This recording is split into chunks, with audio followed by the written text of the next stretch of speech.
start so I don't forget how to do that. So welcome. We have somebody who has a question. We'll do the questions at the end of the webinar, if you don't mind. So I see Liliana, your hand is up there. We'll have Killian talk and then have some questions at the end. But at the beginning here, I am just going to do a bit of housekeeping. So we do have Mayo and Claire participants on right now. So the Mayo, just a few reminders, the Mayo handout day is going to be on Friday, December 15th. And that is from 11 to 3:30 p.m. at the Knock football pitch in Mayo. You all have very specific times, half-hour time chunks, so that we can break it up and make it easy for everyone to chat with the orchard specialists and help you pick your stock. And then for the Claire Orchard Handout Day, that will take place Saturday, January 13th from 11 a.m. to 1:30 p.m. at the Irish Seed Savers Association, and that's in Scariff in Clare. And you can send a message in the chat if you want to check anything, change your time, or if you need addresses or air codes or anything like that, just pop a message in the chat. Hi from Castlebar, Westport area. Hello. So yeah, we some of you have signed the orchard cert of agreement. That's great. It just kind of makes sure that we know what you're taking on, and that you're, going to maintain and help these apple trees thrive. And we will be having a woodland webinar. So any of you who have, who are also collecting native woodland trees, will be having the webinar for that next week. I'll be sending out an email, hopefully tomorrow. And all of these trees are bare roots. So I've got a few inquiries about that. They're all bare root trees, and they're about a meter in height or less. Maybe Killian can talk on that a bit more. And we also have the stock list. So I'll just hand it over to Killian Boyd. He's the orchard specialist who's going to be delivering the talk this evening, and he'll take it from here. Thanks, Killian, for being here. Thanks very much, Lee. So I hope you can see my screen. My own name is Killian Boyd, and I've been collecting and grafting apples since I was about 13, 14 years old.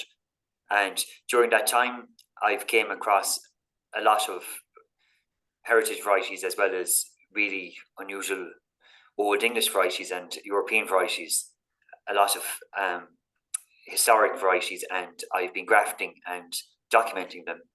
And sorry, Killian, are you, sorry to interrupt, yeah. Are you trying to share your screen? I'll share it now. Okay, sorry. Okay, great, thanks. So now, can you see it okay? I can, yeah. Oh, brilliant. Okay, I can see the center image. So I'll just, while I'm giving an introduction, I will go back up to the top of this page. We'll move this a minute.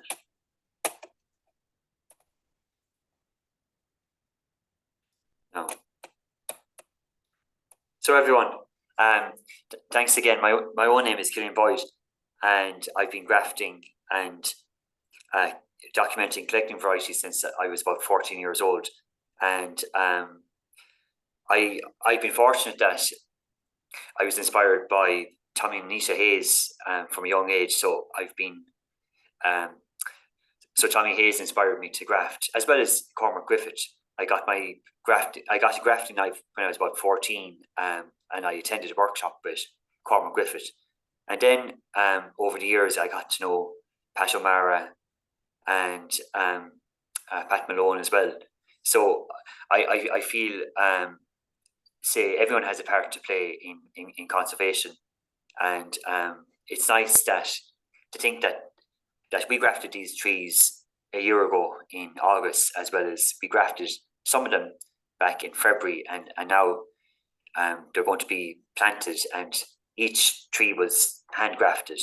And myself and Mike Feeney Cormac Griffith as well, and Alice Cade. The four of us grafted from February, late February until about the 12th of April, grafting every day inside in the grafting shed. So to think that we grafted close to maybe 3,000 apple trees, and it's nice to think that each one of those will go on to be an individual tree that hopefully someone else might graft at some stage. So some of these varieties, I'm going to basically, what I'm going to be looking at is varieties according to season, according to use, flowering, and say picking times and storage. So I have this small kind of Word document here, and I might even zoom in just so everyone can read it. So we have our selection of varieties, and we have, say, the category as well. So what I'll briefly do is I'll bring you through probably season. If you think about apples and you pick say particular apples in July, August, September. So basically the later apples usually store the longest, and the early apples in July you'd eat straight away. So of early apples here we have Rose Hogan. We can see it's early season.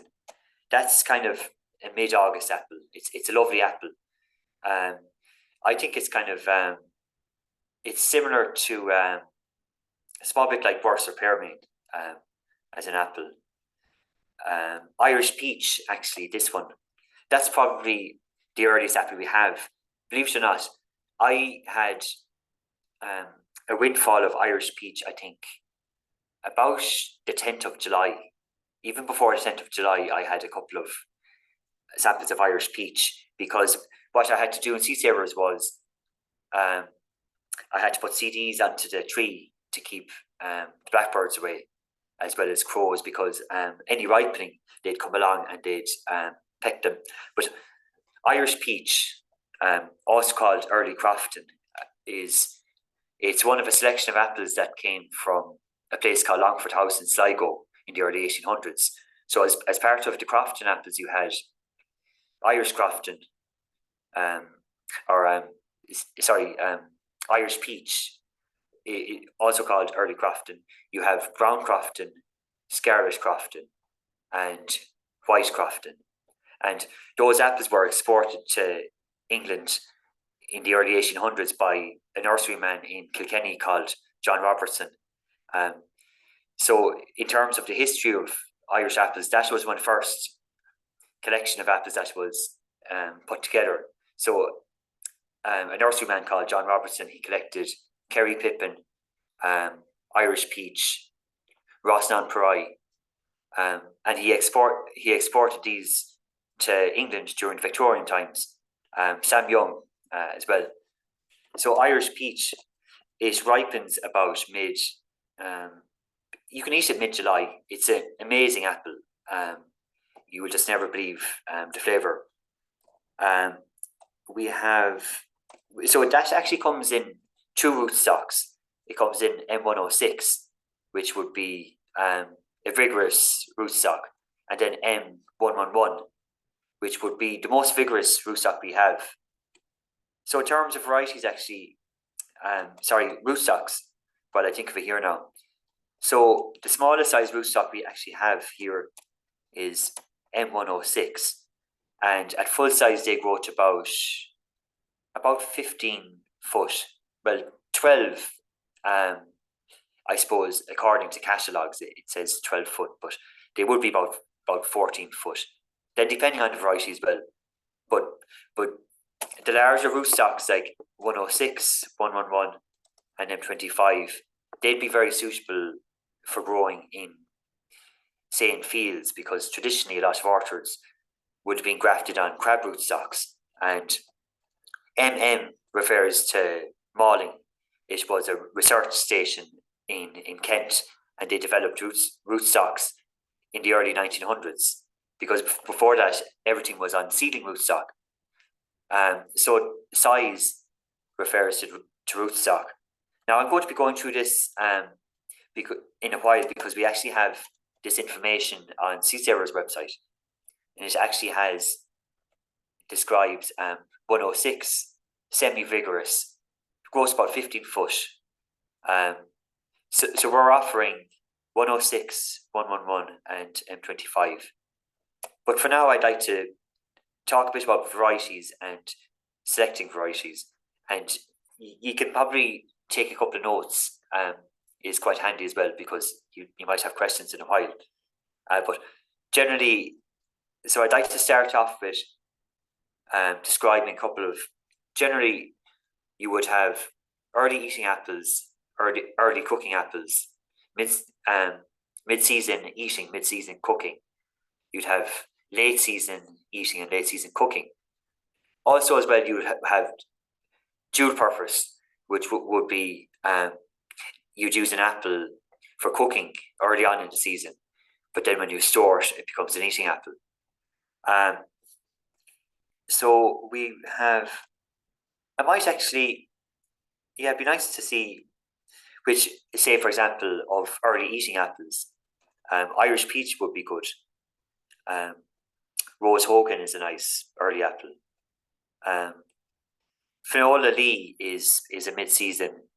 It's a nice eating apple, very abundant. The earliest cooking apple we would have would probably be on Colleen Bawn. Now this is a really interesting apple. You can start using it about mid-late August, and it's similar to Grenadier. If anyone knows Grenadier, it's a green apple, and it's very kind of a lovely cidery taste. On Colleen Bawn, that's the name of it. It's well, it's a white girl, as a translation, and I believe that Dr. Keith Lamb, did he collect it, or is he reckoned it was a very good apple? It was actually a new apple in Seafarer's collection about maybe 15 years ago. It was a new variety added to the collection. I'd recommend that as a very good apple. So we have that comes in M25 as well as M11. So M25 would be a full size tree. It could eventually become about 18 to 20 foot high. So that's impressive.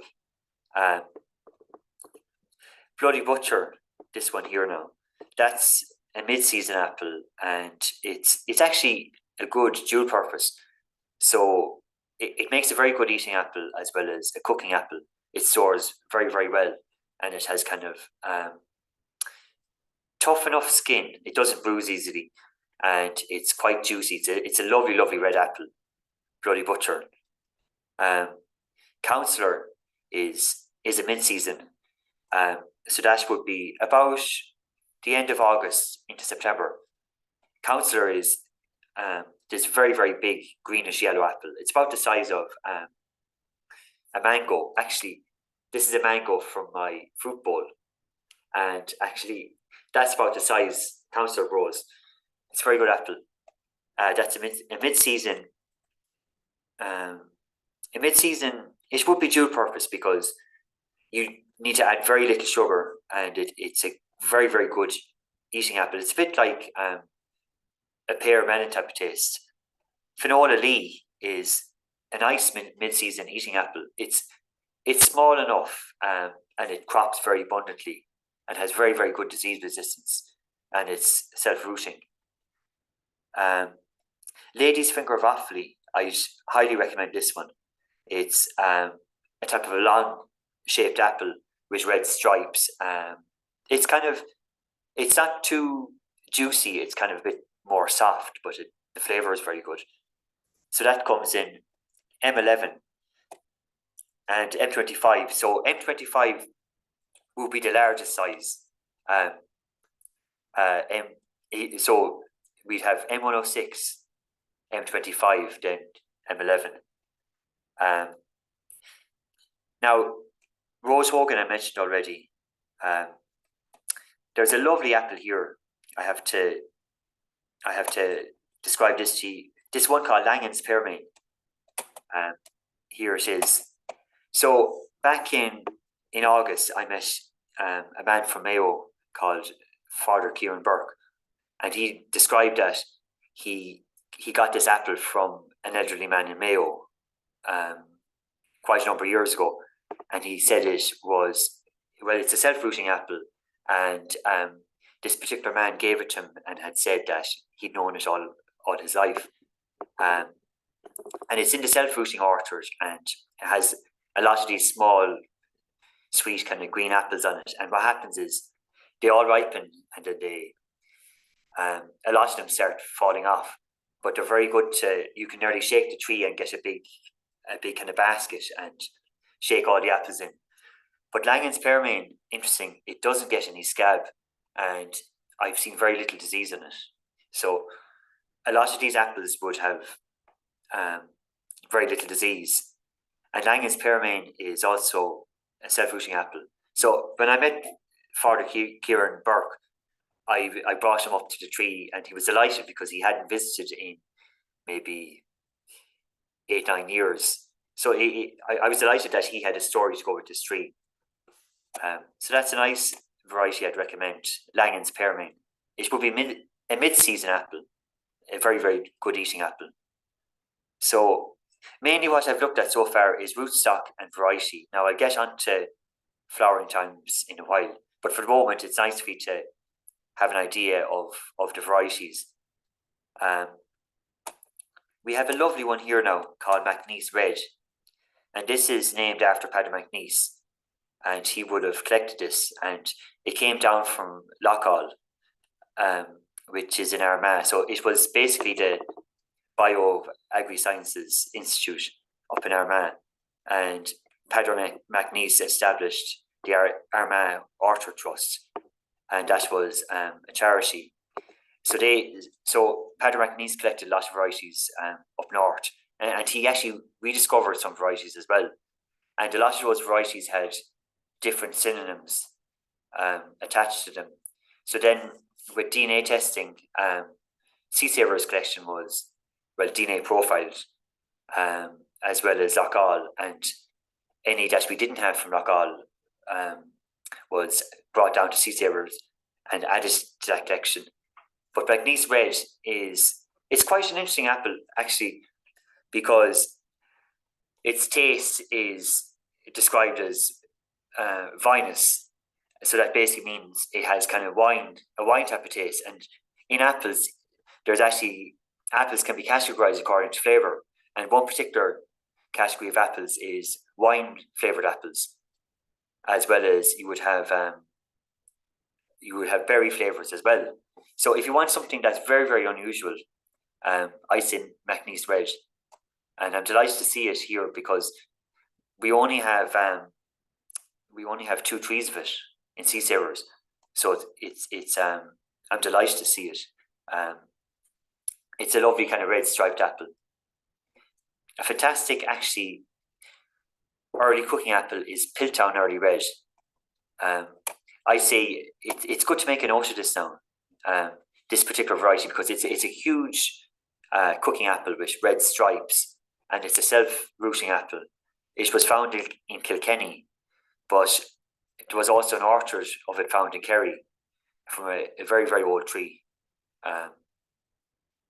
So I read that in the archives. It's a very, very vigorous cooking apple, and I actually harvested it about mid-August. Now, of later apples, we have a couple of really nice russets. We have Herbert russet, which would be, that's supposed to be late, typos. So this is a late season Herbert russet. It's the most amazing apple you'll ever see. It's a kind of a rusty orange type of sandpaper look, and it's got yellow flesh when you cut in, and it's kind of really juicy. And believe it or not, it stores until about February. Herbert russet, I would say, definitely, this is a real rarity as well, because as far as I know, well, it came from Limerick, but it's not grown anywhere else. I don't think Seed Savers haven't really sold it, so it's kind of it's a novelty really. And we have actually 4 varieties left. I'd just like to briefly mention. Scarlet Crofton. That's one of the oldest varieties in Ireland. Actually, well, varieties which has a documented history and that's still around today. That actually goes back to the early 1600s in Sligo. So that's the same landed estate as Irish peach. Now, Scarlet Crofton is ready about early September, and it's got this lovely type of russet netting on it, and it's a pear flavored apple, very, very juicy. There's actually a very good image of it. It should be on Seed Savers' website.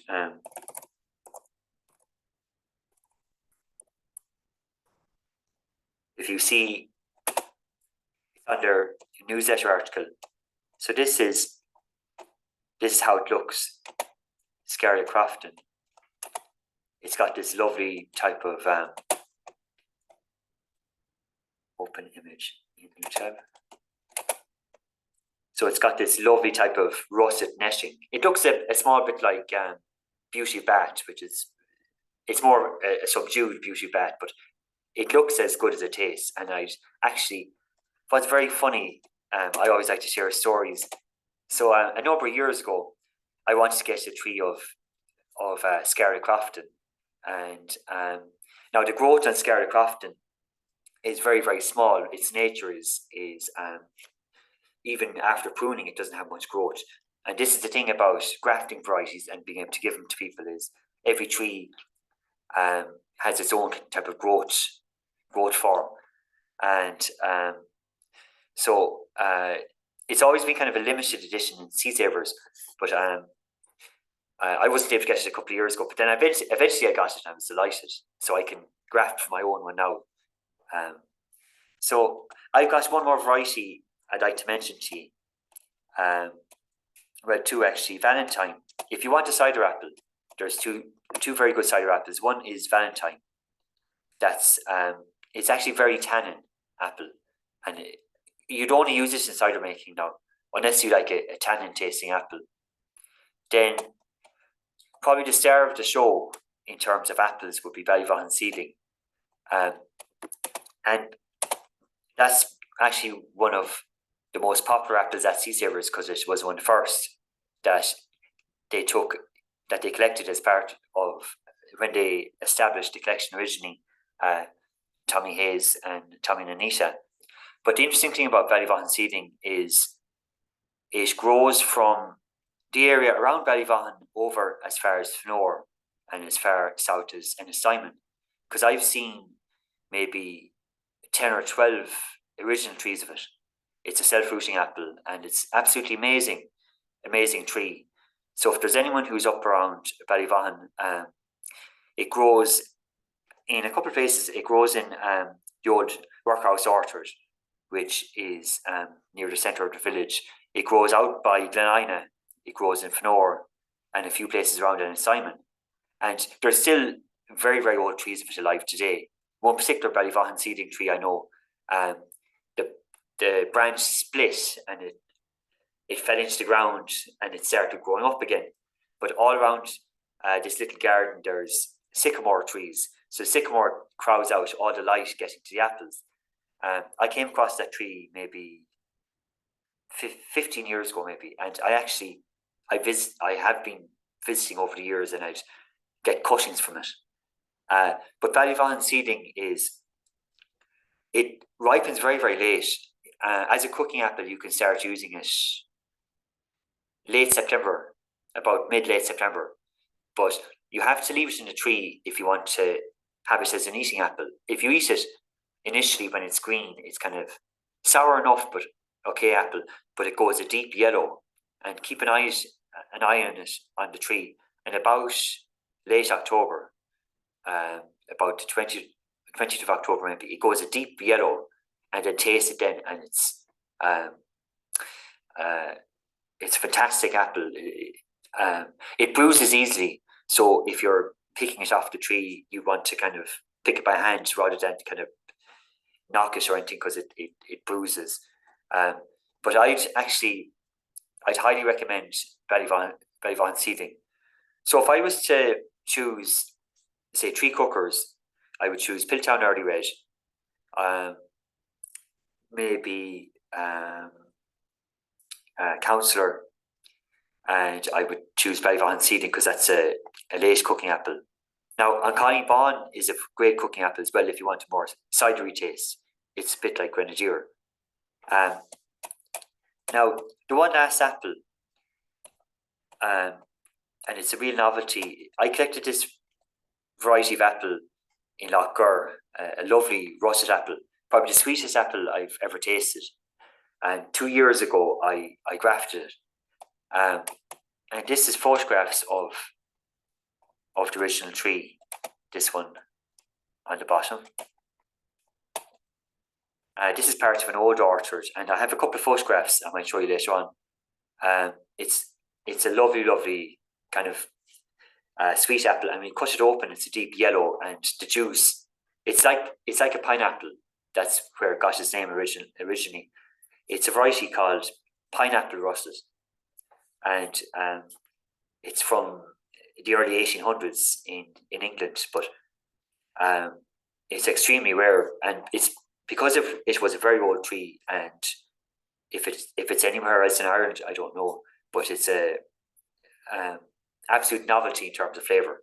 All these apples, especially these varieties, if you pick them,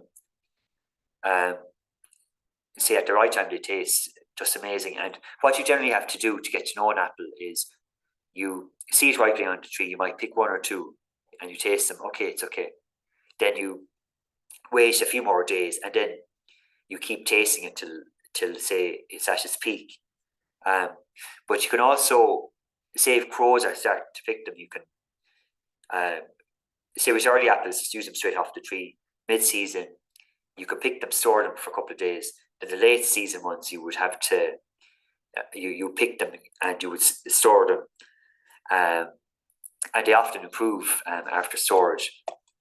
So that's the varieties. Now I touch a small bit more on. We'll have to look at planting as well as selecting according to flowering times. So what we have here now, I'll zoom back in.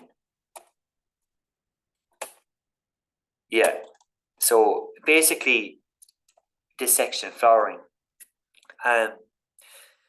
So apples start flowering about April, and they'd flower into May, even late May. And for varieties to successfully pollinate, they have to flower at the same time, so the pollen is transferred, and they can set fruit. So generally, early flowering apples are put together. Now, it's not always sometimes it's true, but it's not always the case that an early cooker and an early apple would flower at the same time. Often they do, and the flowering kind of overlaps. So it's not always an issue unless you have one tree on its own in the field. But the mid-season flowering would basically mean that they might flower about late April. Then the early, say, Irish peach, I think flowers maybe early April, if I remember right. So we have an orchard in Seasavers called the M9, also called the conservation orchard, because we study fruiting and flowering. So we take notes of when they flower. And the latest flowering one I saw was 8 square, and it's actually, when did it flower? Nearly into June. Really, really late flowering. It's very, very unusual. And then there's something in terms of flowering as well, but I'll touch on this in a while, is a triploid. So basically, in flowering, you have diploids and triploids. So diploid has 2 sets of chromosomes.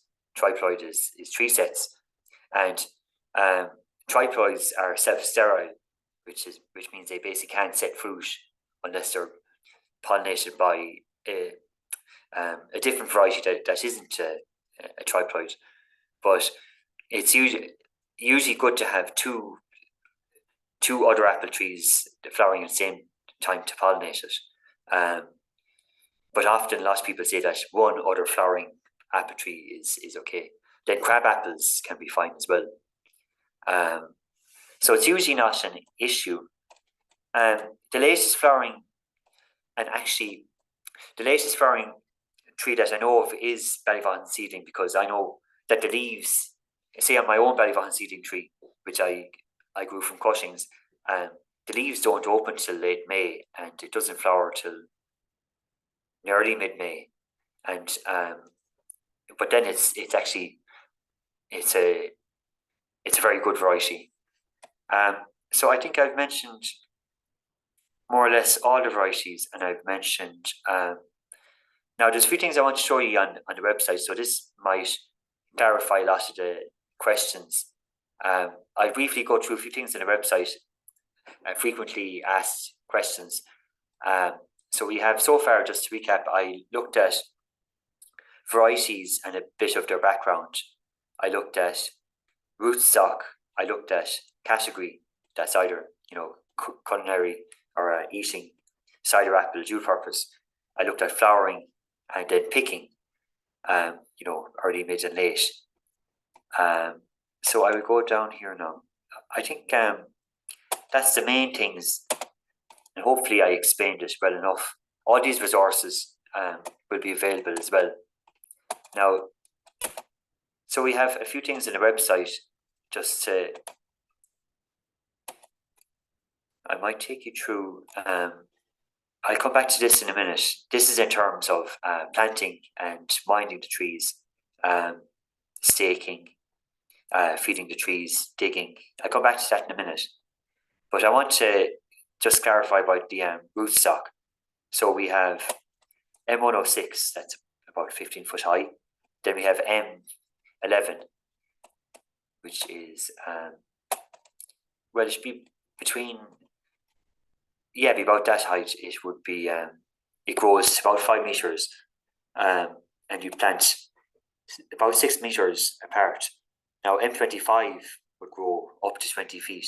If you think of a lot of the old Bramley orchards that you find around farmhouses from the early 1900s, those trees have lived 120 years and are massive, as big as ash trees nearly.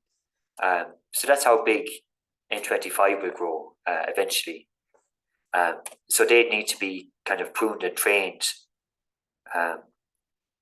So basically, this is a great link. On our website, we have apple trees, frequently asked questions. And it goes through basically, say, the basics of establishing an orchard and then maintaining it. Now, you'd be getting your trees in, I think you'd said January 13th. So you have a mix between potted and bare root. So basically, you'll have to keep those roots moist. You probably have to heel them into the ground, and you'll probably be able to plant them very straight away, as long as you don't want the roots to dry out. Now, I have some images as well I want to show you of myself and Mike Feeney planting apple trees in Scariff, because I have a good photo of kind of staking, tying, as well as tree guards. I have a couple of nice things to show you. But basically, I'd only spend maybe 2 or 3 minutes going through this, because I'm aware of the time, as well as maybe a couple of questions people might have. So in terms of creating the orchard, obviously you have to consider site. Now, it's very important in terms of soil that it's free draining. and also that there's a very slight slope can be good as well. So you need to dig a hole to check to see if it becomes waterlogged. You'd have to do a water test so that the soil isn't waterlogged. Like often heavy clay would hold a lot of water. So yeah, rich loamy soil, generally neutral, sheltered from strong winds. So often having a hedge can be helpful. But then a good kind of tree guard actually helps with wind as well. I have chicken wire around my trees at home because it actually breaks the wind, because we've a very open site at the top of a hill. So I actually use, in my fencing around the small tree, I actually used chicken wire while the tree was young, and that seemed to work for me. Let me see. Soil, free draining soil. Yeah. Damp conditions. Now, this is very important. Two things about tree disease. One is if a tree is congested itself, it's more likely to get disease. So, in terms of pruning, you'd maintain an open center. And from a young age, usually you might have maybe 4 to 5 branches emanating out, and they're trained. Airflow in an orchard as well. Don't plant the trees too close because you'd be more likely to get disease. Like airflow is very important because of disease, and also so air doesn't become stagnant with disease in an orchard. Drainage, that's what I mentioned about say digging a hole. I have some good images of us planting trees, and I can explain a few things in more detail. Sun, this is important. So sunlight ripens fruit. Frost.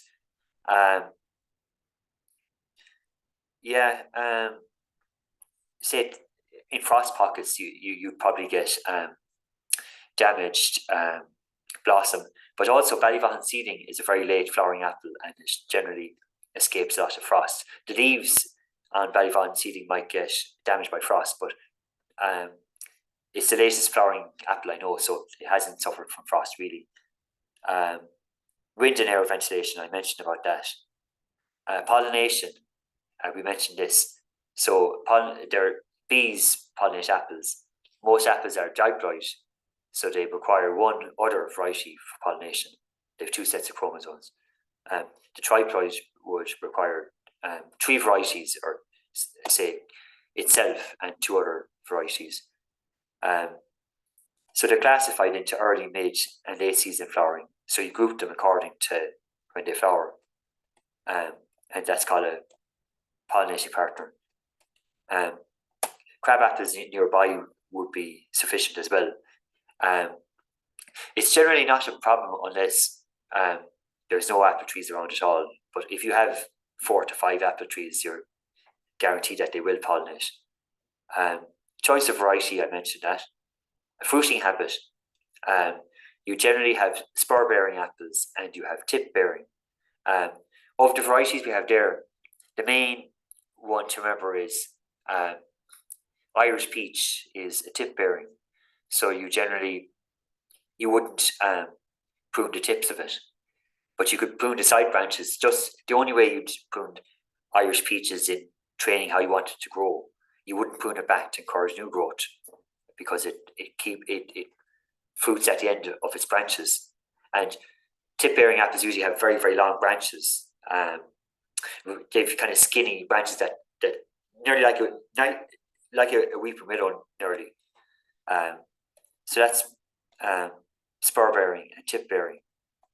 And tip-bearers produce their fruit on previous year's growth. Taste. I mentioned a good bit about taste a while ago. And categorizing taste. So a lot of early apples generally taste kind of fruity. So say, what do we have? Irish peach is and Rose Hogan, they'd be very kind of fruity. mid-season apples can taste like melon and pear, and roasted apples generally taste pear, nuts, kind of whiskey flavors, say kind of type of fruity orangey, and then you have tannin apples, which would be Valentine.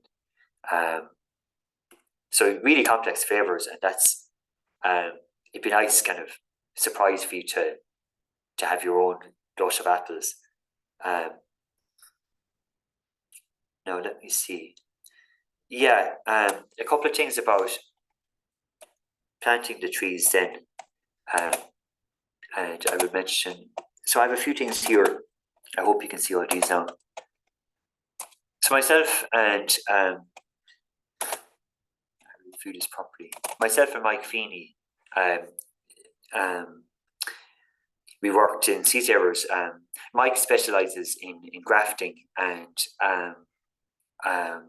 say tree maintenance as well. So I learned a lot from him, and so we planted these trees in Waterways Ireland in Scariff. But what we did was we trialed this. That's called a spacer and a strap, and we had these wooden stakes, and we put the stake on say the wind side. So initially we put the stake on the prevailing wind side, but in terms of planting, I might go through one more image and I can describe it. Okay, so basically what we did was we marked out the area with canes, and we created a type of triangular shape between each tree, and we measured about 15 foot. So we put the canes out, and then what we did was we dug a hole probably maybe about 2 foot or 1.5 foot wide, I think, wider than the tree itself, and we broke the soil up. Well, we the top part with the grass, we kind of took those clumps up and we put them aside. Then the made soil is rich, so we kind of took that up and we crumbled it up in our hands. Further down, we broke the subsoil up, and what we did then was we got the grass, the top part of the grass, we inverted it like that back down in the hole. So you can imagine it was probably, we dug it about that deep, if I remember right, and then we put, say the subsoil was back in here, then we put that inverted grass sod in, and then we put the tree on top, and then we put the soil, we put it up to the graft level, no, not the graft level, sorry, where we had originally, say the graft union was a bit above, so we put it where it had been placed in its pot. So the soil level of the pot, basically, of the potted tree, so the tree would be here, and that's the soil level of say the compost in the pot. So we just put that level with the surrounding soil. And what we did was we actually we didn't use any manure, but we did use a bit of seaweed dust, as well as a small bit of chicken peanut manure, because these were large trees. So we had this spacer and this wooden post. Now what we did was we put the post in before we planted the tree, because and then it was about maybe 8 inches out from it then. So we put the pole in the wind side, and then we placed the tree, say by it. So if the wind is coming this way, we put the pole in and we put the tree this side of it, and then the spacer is, yeah, it's kind of like a kind of a seat belt, and so this was, and you can get these kind of handy enough. So that's what we did: a spacer and a strap. There's different ways you can actually tie trees as well. The normal rubber type of straps, there's like you do a figure of 8 as well, and there's a way of like it's kind of you can tie them and it's actually it secures the tree. So this is what we did in Waterways Ireland, which is in Scariff, and this is one of the trees we planted. I'll come back to that in a minute. So yeah, now another thing, and you see it online. This is also very very good to do, and I highly recommend this. Is you can also stake young trees with a pole at an angle. So I can imagine if you're if this was say the apple tree like that, and then you place a pole here, and then you would kind of strap it on, and that basically advances, stops the wind rocking. And what I used was hazel, like a long length of a hazel. It wouldn't be as thick as that pole now, but it was probably about maybe 3 inches thick. I sawed up some hazel in springtime. Obviously, it's good if it's dry as well, and then you can push it into the ground at an angle. You'll see some sea savers actually, and then you can place your tree up against about halfway, like up say the ankle, and you place the tree close to the nearly up against the pole, and then you can get your rubber strap and you can wrap it around and then tie it. Now, I'd actually when you're collecting the trees, I can show you that up in the M9 orchard, and sea savers will probably have straps and stuff as well that they might be able to sell. But you see a lot in the day, and so I hope that kind of. I'm looking at my list now. I've covered most things, and yeah, like in terms of the tree maintenance later on, it'll be kind of pruning, feeding, mulching, which would be you can use kind of straw and stuff to keep the weeds down. So I hope that kind of covers everything. Now, one last thing I want to do, and thanks for allowing me to talk about apples and stuff for the past while. And I know I probably kept everyone ages, but one last thing I want to show you, and this is why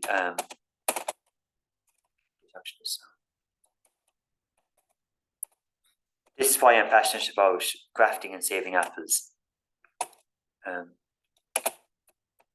So a lot of places I go, I'll document the trees, I'll map the orchard, I'll take videos of the trees, I'll describe kind of what I see, and then I'll come back later on, and most of the time I'm trying to identify variety. And so what I have now is I have 2 videos I'd like to show you.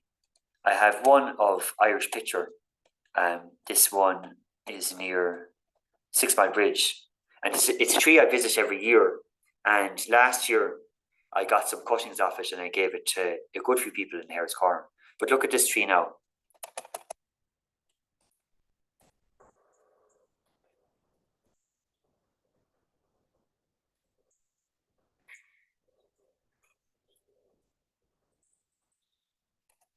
I have a good video describing that tree here now. I kind of talk a bit about the tree itself.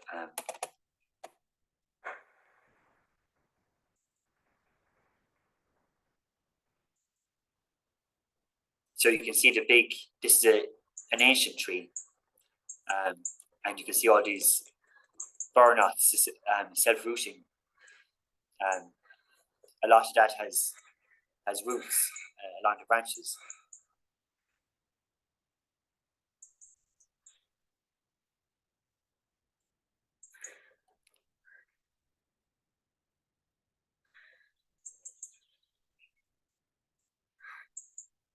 So that tree now was probably about 40 foot high, and when I visited it about a month ago, there was thousands upon thousands of apples on it. And what happened was a branch broke and a lot of the apples fell off it. But interesting, I didn't have my phone that day, and I couldn't video it. Now, one last little video. I've two little videos of this. Is probably the most amazing tree I've ever seen. It's a sample of Sam Young, one of the oldest Irish apples that there is. It goes back to the early 1900s, and how I identified it was, well, I was able to identify it from the fruit. But here's a lovely tree of Sam Young. Here's the second tree, Ashkulasol. This tree matched Sam Young in DNA testing. It's a lovely, lovely old tree and a bit of a hawthorn growing out the side of it.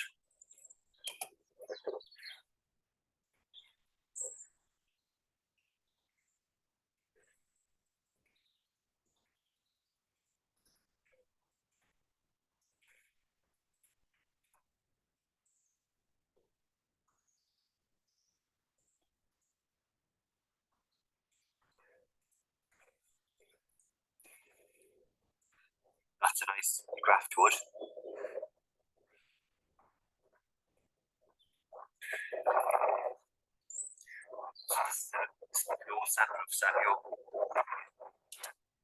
So a lot of places I go, I'll video the trees, and this is the last tree in that orchard. This is the last video. Here's tree number 4, Ashkulasol. This is surviving from the 1840s, and it's shown on the old maps. So it's a lovely old tree, and it's a cooking apple. This is tree number 4, and it's unique. So this is the hollowed out trunk. It's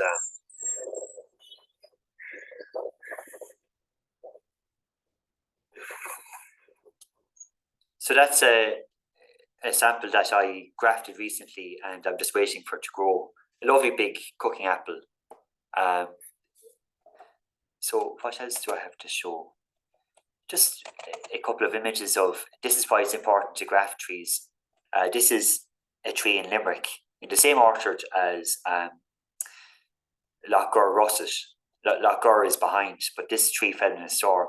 And the only graft wood I could get was from this part. But the wood was so old that I had about 3-4 inches to graft. And what else? This is a branch of, you can see the self-rooting burnouts and that. That's Irish pitcher. Did I have anything else I was going to show? Oh yeah, the one last thing for anyone interested. A couple of different ways I find apple trees is, there's this website called GeoHive, and it's Ordnance Survey Ireland. And what I do is I take we take the burn, and you can overlay the 1840s maps, the 1880s, and satellite imagery. So I'll show you where Ballyvaughan seeding was found, and there's quite a few trees of it as well. For anyone interested, what I often do is I will you can go to the 1840s maps. Then you can often zoom in and you find kind of, say, villages. This is a Loch Rask in Ballyvaughan. So you would find, often I'd browse around and I would find orchards and stuff, and then I would compare them. So there was nothing here in the 1840s, but in the 1880s we have it's the 1900s. Then this is so this was where Ballyvaughan seeding was found. This is the old workhouse, and then I compare against satellite imagery, and I often look.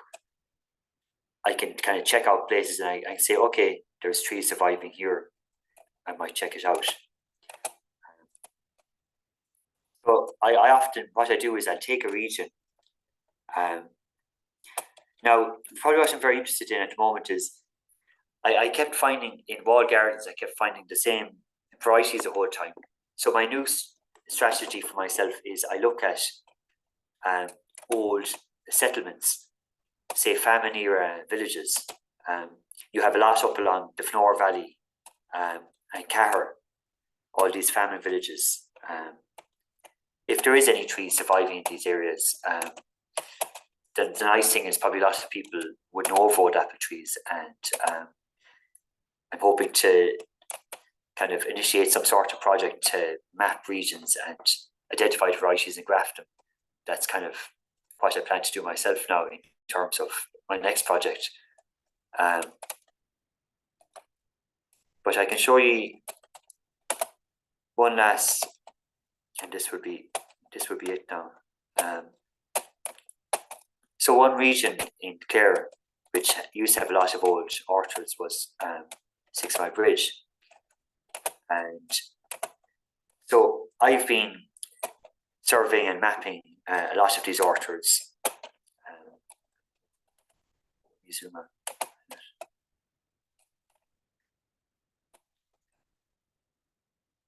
This is the 1840s maps, and you can go in and you can survey different areas. So now here you can see these orchard plantings. This is 6 Mile Bridge now. Then you can compare it against. This is the 1880s maps. You can still see plantings of orchards. This one is gone, obviously. This one is still surviving all these little kind of dots of trees. Then I compare that. I say, okay, the 1880s. How about the early 2000s? Or better satellite imagery.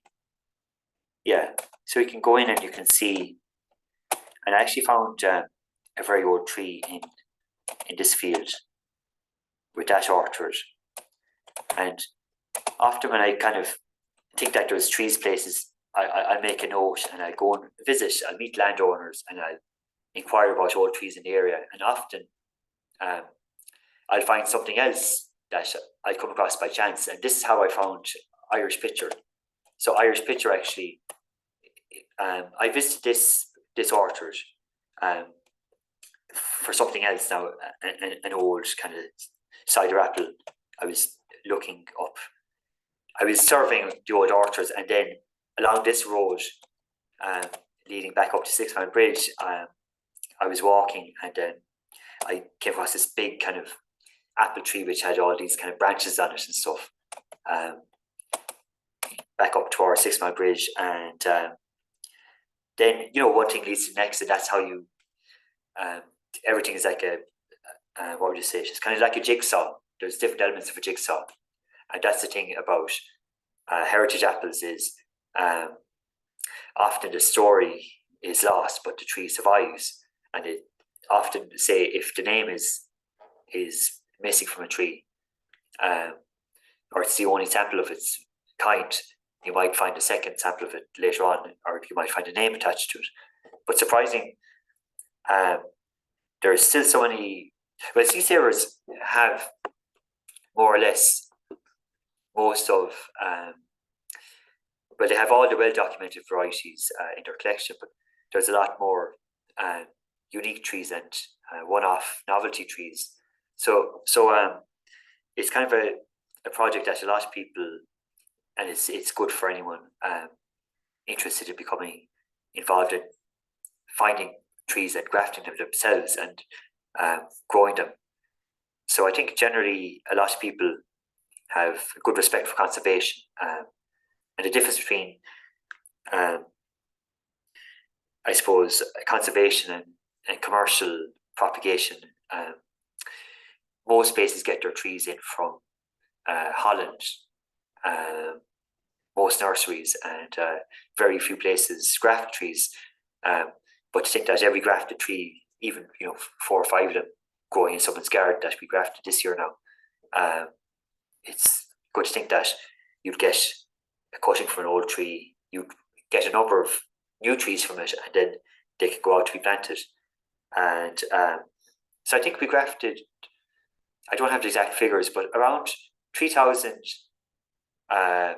bench grafted trees in springtime, and was it 10,000 budded trees in July and August. That's for next year now. Last year, I think it was about 5,000 to 6,000 bud grafted apple trees. So that's the kind of I hope that, I imagine that there's probably lots of kind of questions and stuff, but I might There are some questions. just now. I hope that kind of covered most things now. Yeah, no, thank you so much for that, Killian. And your passion definitely comes through there. Thank you for all your work with conservation and conserving the heritage varieties here in Ireland.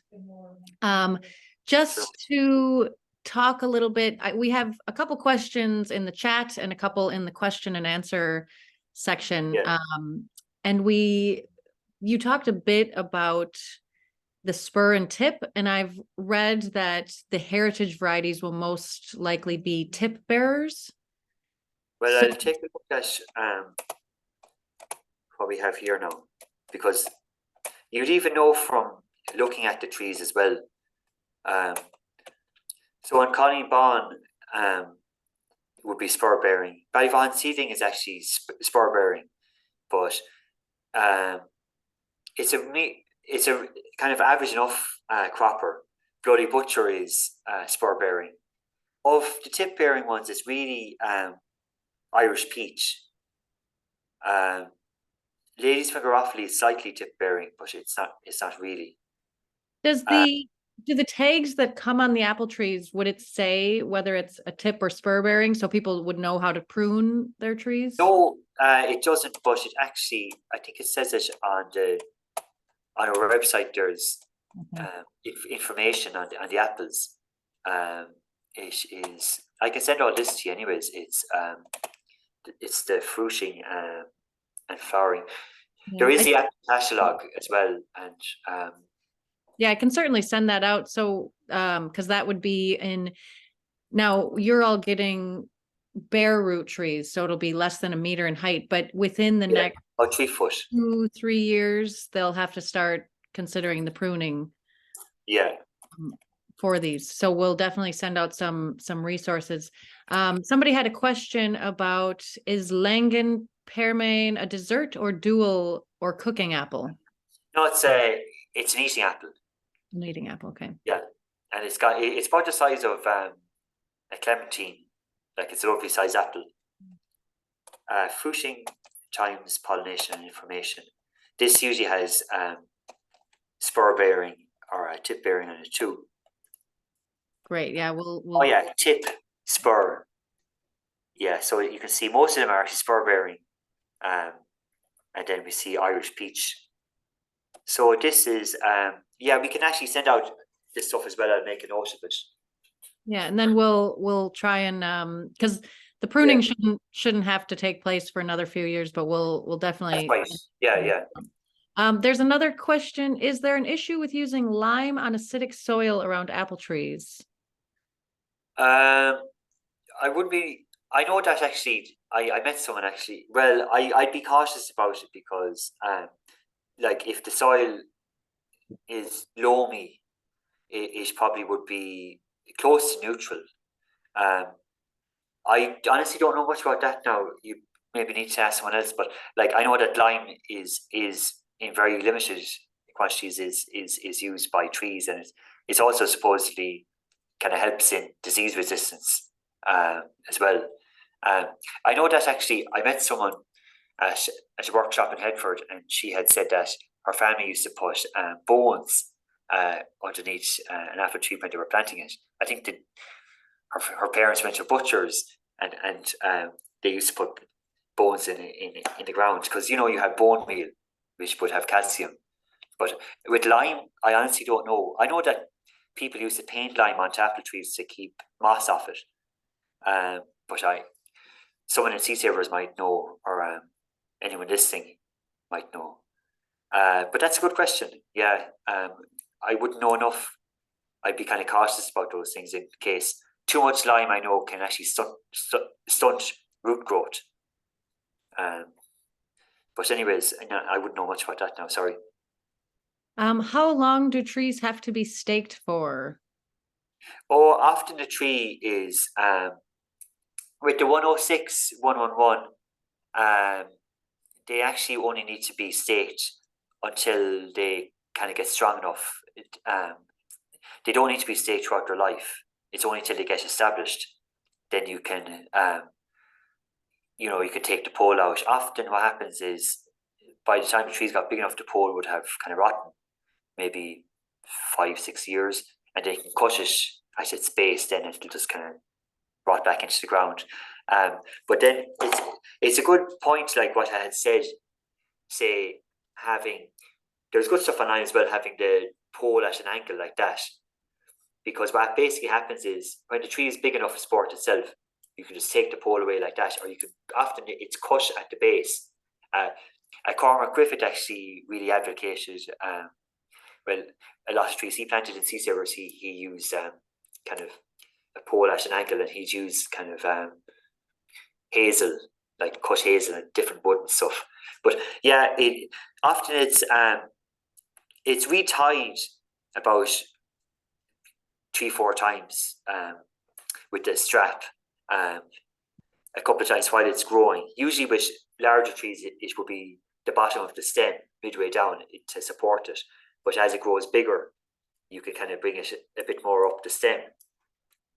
So you'd kind of you check the tie on it, but you wouldn't. Those trees, the large rootstocks, they wouldn't need to be staked. They're staked until they grow big enough to support themselves. Great. Yeah.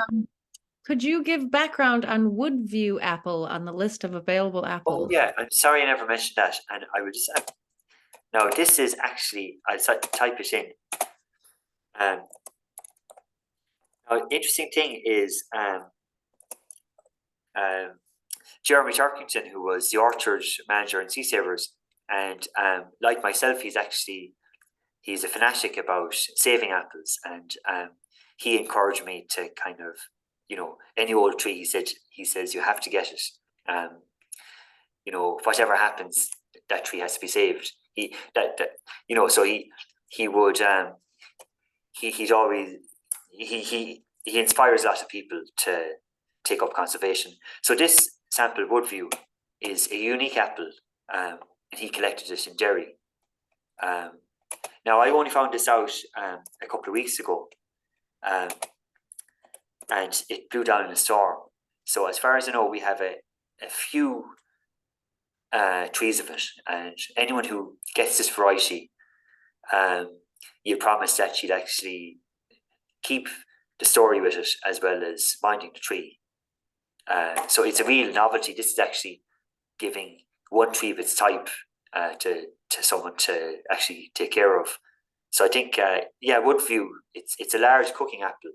It's from an orchard in Derry that Jeremy Turkington collected. That's Jeremy from Home Tree. So I think he's on with us, right? That clarifies everything now. Yep, we have another question. What other varieties would you recommend for planting in the west of Ireland? Is Scion wood available from Seed Savers of your suggested varieties? Well, there's a lot of potted trees available of good varieties. A lot of the kind of self-rooting apples, like there's two I really highly recommend. Irish Pitcher. Let me see. No, I'm thinking of a couple of really good ones. Custard Scarlet is quite good now. Beauty of Bat is quite good. There's this lovely one called Hare. We propagated a lot of it this year. It's a self-rooting apple. I'm just trying to think off the top of my head.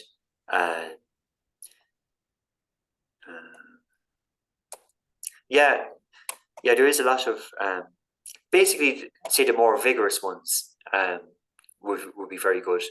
We have white russet or dwyer is a good apple as well. Um, let me see. Oh, Mrs. Perry. Now, I'm just browsing through the catalogue just to jog my memory. Kerry Pippin's quite good, but Mrs. Perry, that's a real brilliant apple. It grows very well on its own roots. It's a self-rooting apple. Um, Massive apples, um, about the size of a turnip nearly. So I'd recommend Mrs. Perry as well. So yeah, if you want to buy anything that's not offered in the Hare's Corner project, you're definitely welcome to go to Irish Seed Savers and purchase They on have lots of trees on trees. your own. Yeah. Can you just talk? I just want to do kind of a wrap up of when people pick up their trees, we want them to be planted as soon as possible. And is there, you had talked about, digging the hole, they're all bare roots, so the roots are going to be not very deep. They'll have to go a little deeper like that. Then you said you break up the subsoil Yeah, and then put that on top and kind of invert the grass. And that's it. There's not I too was much. wondering. I'm not sure if I thought some of the trees might have been potted and some might be bare root. I think it might be mixed now. I'm not too sure, but um, say on the day, seed savers will be able to clarify that. Um, I thought it was a mix between potted and bare root, but it could be all bare root. I'm not sure now. Um, but the thing, yeah, if you get bare root, you have to put it into the ground straight away and cover it with earth. You can leave it in covered with earth until you're ready to dig the spot where you're putting it. Now, you wouldn't dig, yourselves, you wouldn't dig soil on a wet day because it'll clump. You'd wait till it's kind of reasonably dry um, and kind of moist enough the ground, it'll just crumble up. But a bare root is nearly easier to plant than a potted tree because a bare root you can break the whole soil up and you can put the bare root in and kind of position it and everything. Whereas with a potted, you have to make sure it's all like everything's all right and it's not kind of off balance to different things. I think we're handing out bare roots this year, just Oh for yeah, all bare um root. yeah, Yeah, and that's so yeah, I forgot to better mention actually. too, that should fit in anyone's car easily, that you Yeah, can kind of put them together in a bag. Um, and I'm thinking if we have any, oh yes, so the minimum number of trees people are getting are 6. So would you recommend, now that we've talked about the yeah, diploid and triploid trees, would you say too early, too mid, too late, just so there's always yeah. That's another basically it. tree? Yeah, Yeah. and like trees aren't what would you say? They're natural, so flowering does overlap. Like there's no science to say. Well, actually, do you know what? Everything is generally compared against brand new seedling. Um, Often, uh, say on over in England, anyways, a lot of books will say flowers 2 days before brand new seedling, or say flowers a week after brand new seedling, and so that's how they compare varieties. But generally, like if you group the early together, mid season, and late, the flowering does overlap. Um, That's great. And would you suggest 5 meters apart, 15, no, knowing the size of the trees stock that they're getting? uh, just to re-clarify, I'll check on the website again. It's easy kind of do it off the top of your head, but it's good to. And someone had a question about mulching as well. Oh yeah, but Can you put the trees in a bag of compost while waiting to plant? well, what I have found with compost is if the compost is wet and the roots are left in it too long, the roots themselves can start to go kind of damp and moldy. So it's nearly better like to dig a spot outside and put them in. If the compost is kind of reasonably dry, that's actually fine. But if it's wet compost from the garden, the little fine roots can begin to go, but kind of damp and start to rot a small bit. But like if you kind of decent compost that's kind of dry, you could put it in. Yeah, so the M106, yeah, we'd usually have them about 15 feet, which would be, yeah, well, I often planted 106 about 12 foot apart to 14, but I'd be actually more inclined, especially with the Hare's Corner, 15 foot for M106, because if you want those trees to grow full size and you want to have good airflow, eventually when the branches are fully formed, M111 would be 5 meters, which would be 3 by 5 is 50. Yeah, it'd be more than 5 meters, anyways. Yeah, M25 would be massive. Like you could probably go. I think was it Glass used to have. Was it 7 meters? I can't remember now. I tried to remember, but we'll actually clarify all that when you pick up the trees. Like we can take a note of these things. So planting distance. Yeah. Lovely. I just take these notes as feedback, to prepare like planting instructions and those things. We can clarify that, say, when you collect the trees. I'm gonna butcher this. Someone asked, can we use Seamungus? I have no idea what that is. How do you spell it? Seamungus. Oh, I don't know what that is. Is it something related to seaweed compost or something? I don't know. Oh, okay. Yeah, I don't know. But that's great. Thank you so much for that. I don't see any other questions that anyone's asked yet. So yeah, I hope you did a very thorough job talking about the history of the varieties and the tastes and textures and heights that the trees will get planting. So thank you all for joining tonight, and we look forward to seeing you at the handout days. Thank you so much for Killian for much, Lee, and just thanks for inviting me, and I'm only delighted to talk about these varieties. Now, I think I had mentioned if there's anyone who might be interested at some stage in becoming involved in a project to say map and identify old varieties of apples and maybe graft them. It'd be nice to get people involved, so we might see what way that might kind of plan out sometime. Yeah, definitely. We're so T had asked about would it be possible if there's an orchard contact list? It would be great to get in touch with other people in the scheme. So we will be sending out, and this is to all Hare's Corner participants, just an email asking if you'd be willing to share your information with the other Hare's Corner participants. So from that, then we can, you can group up with people, Hare's Corner participants who all have ponds, wildlife ponds and orchards. And then we can also pose the question, kind of share a bit of Killian's research. And if anyone would like to help him with that, then we can gather a bit of an email list for you to see if there's anyone interested in helping to set up a project. Protect and conserve heritage apple trees. So thank you so much. And if you have any other questions, just send me an email and we will try and answer those for you. So thank you, Killian. Evening, everyone. Talk soon. Good luck, everyone.